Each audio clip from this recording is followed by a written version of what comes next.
Foydali qazilmalarni ajratib olishda flotatsiya jarayonida 3 xil flota mashinalardan foydalaniladi. Birinchisi mexanik flota mashina, ikkinchisi pnevmatik flota mashina, uchinchisi pnevmomexanik flota mashina. Har bir flota mashina o'zining kelib chiqish tarixiga ega. Mexanik flota mashinalar orasida dastlab birinchi ishlab chiqarish jarayoniga tatbiq qilingan, kashf qilingan flota mashina hisoblanadi. 1900-yillarda bu ustida ish olib borilgan va 1905-yildan Minerals Separation kompaniyasi tomonidan tatbiq qilingan flotatsiya jarayoniga. Mexanik flota mashinani tuzilishi boshqa flota mashinani tuzilishiga o'xshash impelleri, statori, vali, dvigateli hamda o'zini kamerasiga ega.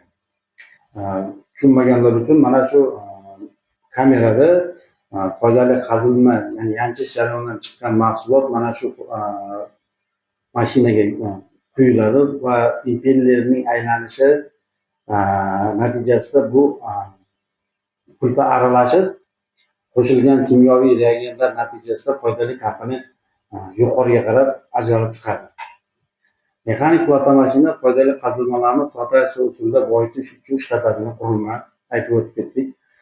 Mana maxsus impelleri bor, statori.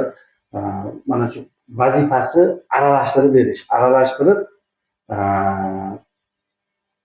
mayda pufaklarga ajratib berish. Mexanik flota mashina aytib o'tib ketdik, afzalligi bor, konstruksiyasi sodda va ishlatish qulay. Tuzilish sodda, ishlatish qulay. Pulpani yaxshi aralashtiradi, havo pufakchalari samarali tarqaladi, ishlash jarayonini boshqarish nisbatan oson. Bu flota mashinani boshqa pnevmatik hamda pnevmomexanik flota mashinadan farqi, bunga alohida kompressorlardan havo, maxsus davleniyada havo berilmaydi.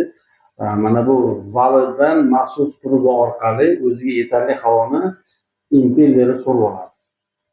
Buni afzallik tarafi ortiqcha kompressor, kislorod, havo ta'minlab beruvchi apparatlar shart emas. Kamchiligi o'sha impeller aylanishi pulpani aralashtirish hisobiga elektr energiya sarfi yuqori. Mexanik qismlari, ya'ni impeller, statori tezroq yengilishi mavjud. Juda mayda zarrachalarni flotatsiya qilishda foydali tarafi kam. Mexanik aralashtirish natijasida ko'pgina barqarorligi buzilishi ehtimoli bor. Bu o'sha mexanik flota mashina haqida qisqacha ma'lumot.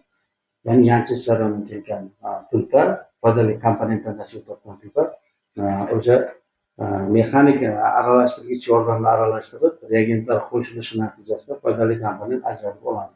Bu mexanik flota mashina bo'yicha qisqacha ma'lumot.